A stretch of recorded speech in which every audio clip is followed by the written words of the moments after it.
Mas irmãos, então agora vamos para o segundo vídeo dessa lição de número 10. No primeiro vídeo estudamos a introdução e o ponto 1. E agora nesse segundo vídeo nós vamos estudar o ponto 2 e o ponto 3, a conclusão dessa lição de número 10 aqui da nossa Escola Bíblica Dominical. Então agora, amor e fé na igreja. O segundo ponto, a primeira subdivisão desse segundo ponto, amor, uma palavra proeminente nas cartas de Paulo. O que é proeminente? Uma coisa que se destaca, uma coisa importante. No ensino de Paulo, Deus manifestou o seu amor salvífico por meio de seu Filho Jesus Cristo.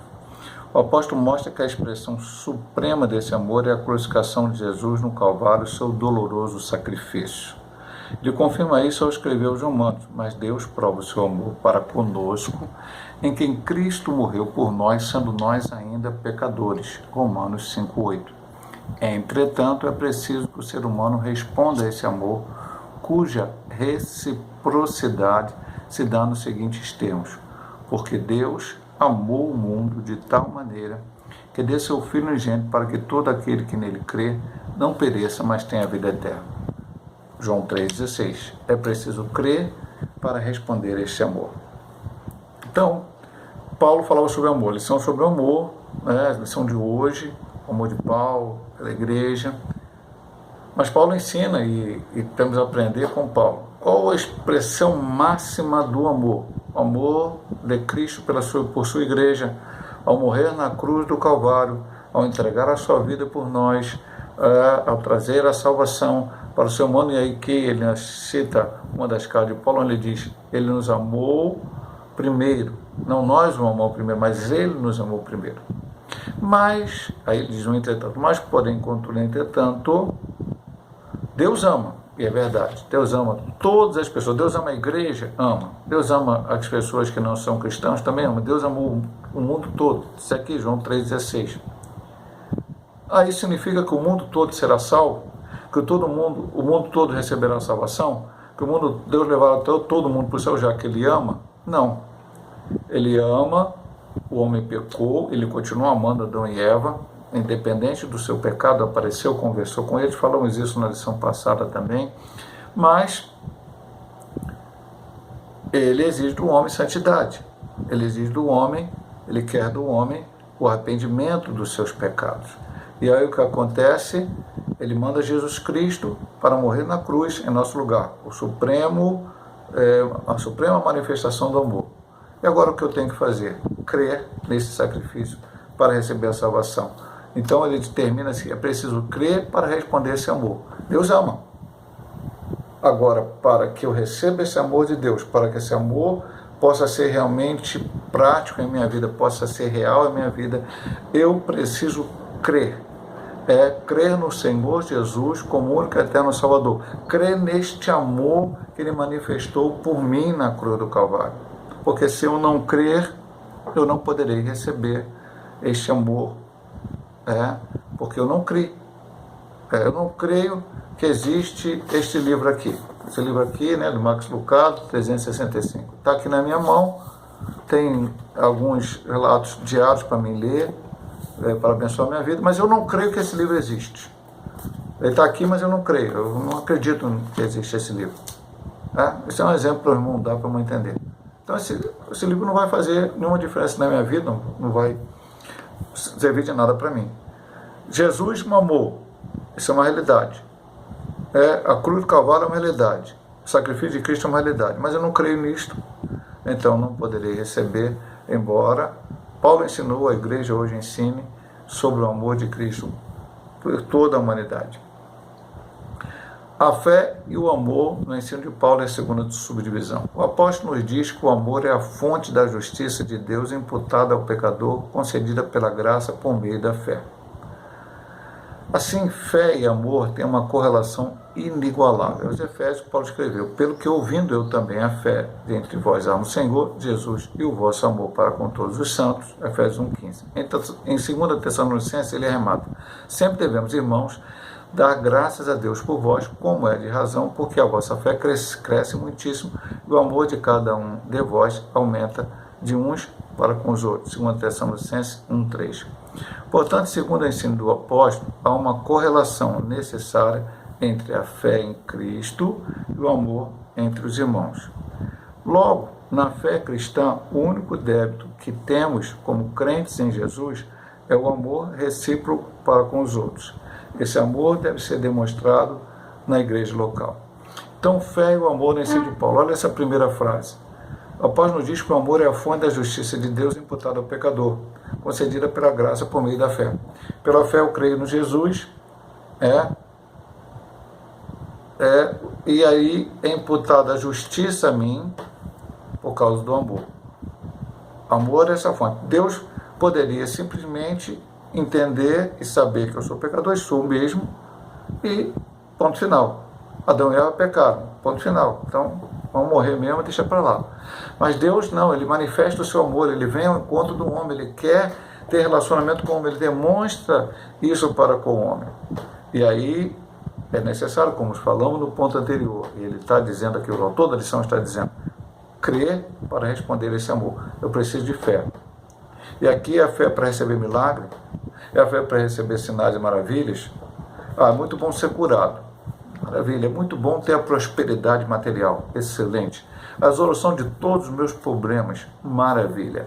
Mas se eu não crer em Jesus para Salvador, como Salvador da minha vida, nada disso vai adiantar. Então eu posso crer no Senhor Jesus como Salvador e ter uma doença, morrer por causa dessa doença. Conhecemos vários homens grandes, homens de Deus, continuamos conhecendo, e mulheres de Deus, que tiveram doenças e morreram.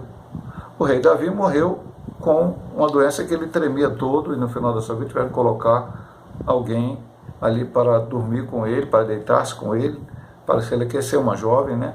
Está lá escrito isso na Bíblia. Eliseu, a Bíblia diz que ele adoeceu e morreu. Mas era um homem de fé, pastor, um homem que pregava. Sim, mas o importante para ele não foi ter morrido, ou ter tido uma doença, ou ter tido um problema. Eles morreram crendo no Senhor, acreditando no Senhor, dando fé no Senhor, confiando no Senhor. É isso que nós precisamos fazer. Então ele fala desse amor aqui, depois ele termina dizendo aqui.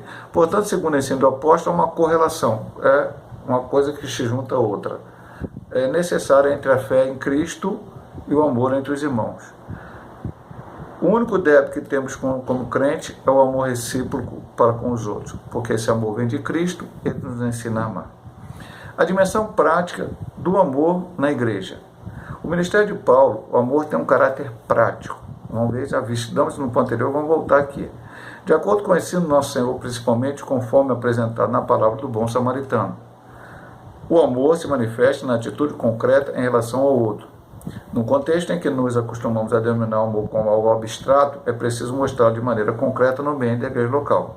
Pastorear com fidelidade os crentes, suprir a necessidade de quem precisa, visitar os irmãos em suas enfermidades, orar pelos outros, e tudo quanto se apresentar com oportunidade de amar. Eu não posso amar, a gente falou no início, falou na lição passada, não posso amar de boca, não posso pregar de boca, não posso ensinar de boca, apenas teoricamente, eu tenho que praticar. Tiago fala muito bem isso. Se teu irmão está com frio, e você tem um cobertor, dá um cobertor para ele, não diz para ele, o Senhor te é quente. Está passando fome, diga, o Senhor te dê comida. Não, você tem, você vai lá e dá.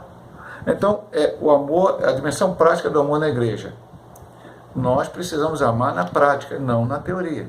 A Bíblia manda amar. Jesus demonstrou o amor. Jesus morreu naquela cruz por nós. Maravilha. Recebemos o amor de Cristo. Muito bom. Excelente. Sensacional. Agora, eu preciso amar. Eu preciso amar.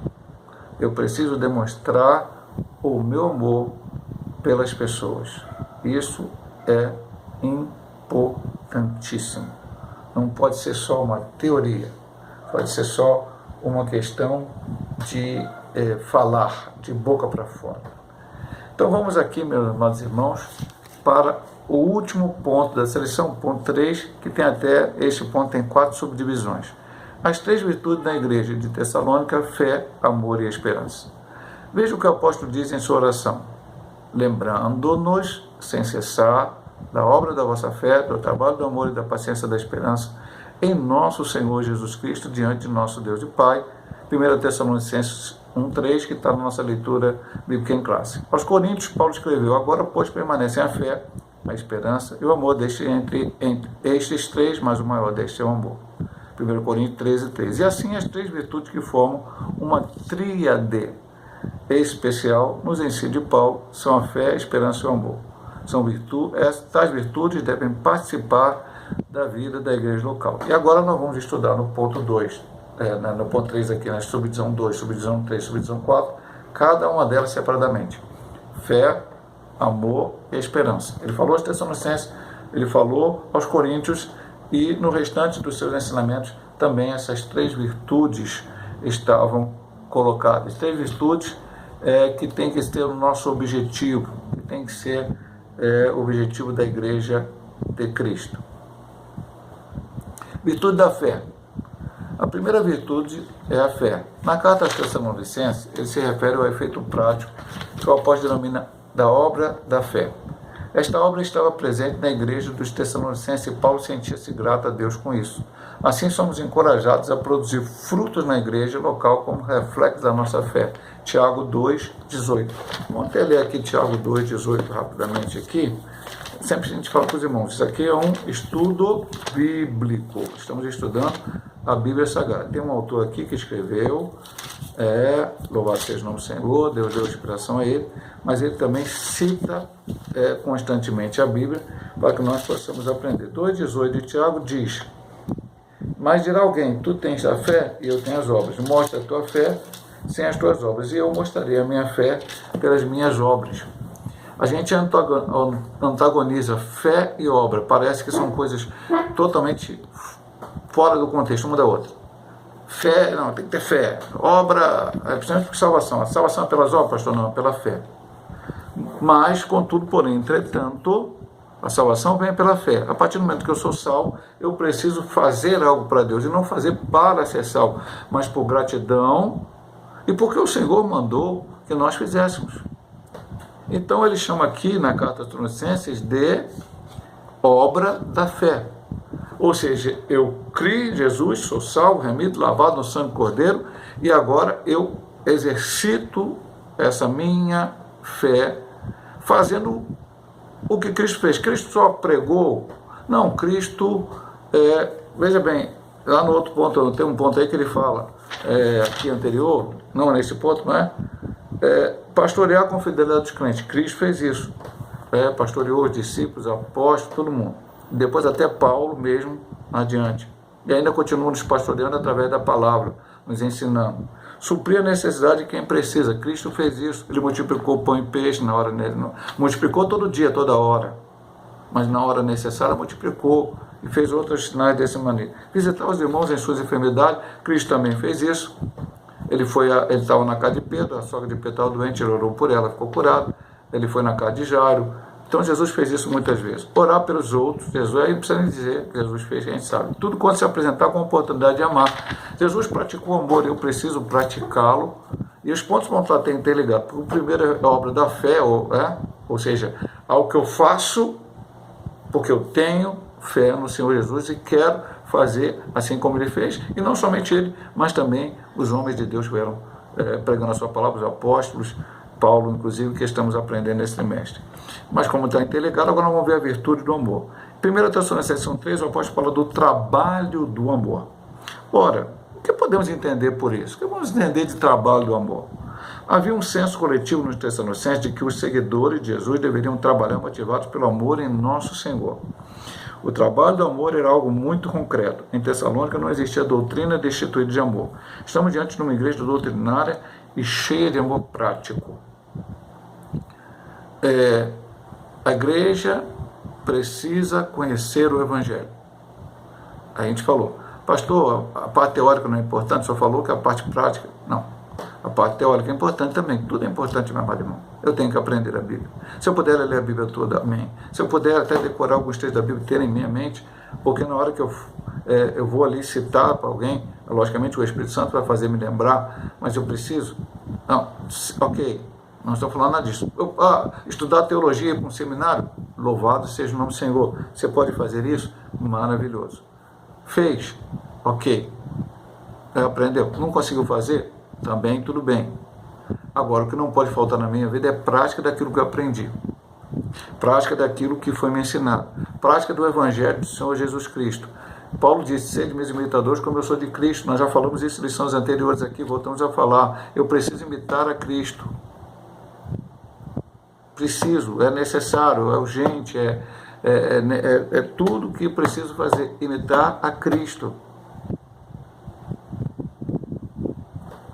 para viver o Evangelho do Senhor. Virtude do amor, trabalho do amor, amor em prática. A lição hoje é sobre o amor, e não somente amar a igreja, mas a igreja quem é? A igreja são os crentes, os gemidos lavados no sangue do Cordeiro, se congregam na igreja local para servir o Senhor. E a última das virtudes, a esperança.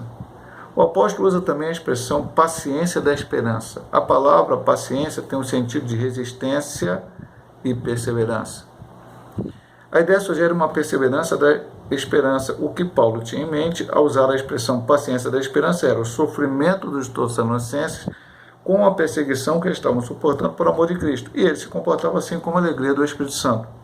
O exemplo da igreja de Tessalônica nos ensina que a esperança cristã traz alegria ao coração de quem está suportando grandes tribulações e adversidade por amor a Cristo. Isso tocou o coração do apóstolo. E deve também tocar o nosso, encorajando-nos a perseverar alegremente na fé e no cuidado de Deus. Vivemos num mundo difícil. Estamos agora vivendo o momento do coronavírus, que alguém está dizendo que já acabou, muita gente já não acha que existe mais. Graças a Deus, realmente aqui no Brasil está melhorando muita coisa, muita vacinação, algumas situações. Mas temos aí alguma variante de fora do país que pode chegar, ou já chegaram, e a gente tem que ter um pouco de cuidado. Uma necessidade, às vezes, ou não uma necessidade, né, uma ideia de aglomerações sem necessidade. Mas o coronavírus passou esse tempo aí, e parece que uma coisa negativa. Ah, pastor, isso foi ruim para nós cristãos. De certa forma foi, mas jamais eu posso me desesperar diante de uma coisa dessa. De qualquer uma crise financeira, vai faltar dinheiro, uma perseguição mesmo que pode acontecer, como hoje existe alguns países onde a igreja é perseguida. Perseguida por quê? Porque descobriu uma lei, porque os cristãos mataram alguém, roubaram. Não, é perseguido apenas por ser cristão. Eu sou cristão, pronto, você já perdeu seus direitos. Isso existe em muitos países, em muitas nações, e muita série de coisas. Isso pode vir também sobre o Brasil, por exemplo, nós estamos aqui, que temos liberdade religiosa, pode. Mas eu não posso perder a minha esperança. Os Tessalonicenses acreditaram no Senhor. Saíram de uma posição tranquila, de pessoas que estavam vivendo ali na mesma sociedade, e todo mundo gostava deles, para ser uma pessoa que agora é perseguida por causa da sua fé, da sua crença no Senhor Jesus. E Paulo vê neles que eles têm uma esperança. Ele fala aqui, paciência da esperança ou perseverança da esperança. Porque o que Deus preparou para mim é maior. O que Deus tem lá preparado para mim no céu, na casa do meu pai é muitas moradas. Se não fosse assim, eu lhe teria dito: para onde eu vou, quero que vocês vão também. Então, quando estivermos nesse mundo, Jesus disse: nesse mundo tereis tribulações, mas tem bom ânimo. Ou seja, a igreja de Cristo, ela tem que ter fé, ela tem que ter amor, ela tem que ter esperança. A esperança em quem? No político, pastor? No sistema governamental? Nas coisas deste mundo? Não. A nossa esperança está no Senhor Jesus Cristo, e que brevemente Ele voltará para arrebatar a sua igreja. Enquanto Ele não volta, nós também temos um outro Consolador, o Paracleto, aquele que está ao nosso lado, o Espírito Santo, para nos guiar, nos guardar, nos proteger, nos consolar, mesmo diante das situações mais difíceis que vêm acontecer na nossa vida. Seja um desemprego, uma doença, um problema na família, a morte de um familiar, enfim, seja qual for o problema. O Senhor está ao nosso lado, o Senhor está conosco, é a sua promessa. O Senhor Jesus disse: eis que estou convosco todos os dias até a consumação dos séculos, e a nossa esperança, ela está em Deus. Ele diz aqui no final, e deve também tocar o nosso. Paulo olhava para os Tessalonicenses e via isso, e tocou no coração dele, ele escreveu essas palavras. Mas também deve tocar no nosso, encorajando-nos a perseverar alegremente na fé e no cuidado de Deus. Permanecer fazendo o melhor para Deus. E a conclusão dessa lição nos diz: essa lição nos ensina que devemos amar a igreja em que congregamos. Já falamos isso lá na frente. Esse era o sentido do apóstolo, é o sentimento do apóstolo pela igreja em Tessalônica. Seu coração se alegrava pela fidelidade e lealdade dos Tessalonicenses aos ensinos de Cristo. A igreja local é a forma visível da igreja de Cristo, por isso devemos amá-la. Existe uma igreja invisível. O que é a igreja invisível, pastor? A igreja que está em todo o mundo. A igreja que será arrebatada. A que Deus sabe que verdadeiramente são santos. Igreja não é denominação. Denominação é alguma coisa que Deus permitiu. Então há denominações em todo o mundo. E ali, igrejas locais onde o crente congrega e louva a Deus. E essa igreja local é a forma visível da igreja de Cristo. É através da igreja local, e por isso eu devo amar a igreja local, eu devo participar da igreja local, eu devo fazer tudo que posso para que a igreja local cresça, porque ela é a forma visível da igreja de Cristo. Um dia essa igreja será arrebatada e haverá grande tribulação sobre este mundo, e será muito triste para aqueles que aqui ficarem. Então precisamos sempre olhar para isso e cuidar da nossa vida espiritual a cada dia. Deus assim nos permitir, nossos amados irmãos, estaremos semana que vem ministrando mais uma lição, o zelo do apóstolo Paulo pela sã doutrina, lição importantíssima que nós vamos estudar. Que Deus abençoe a todos em nome de Jesus.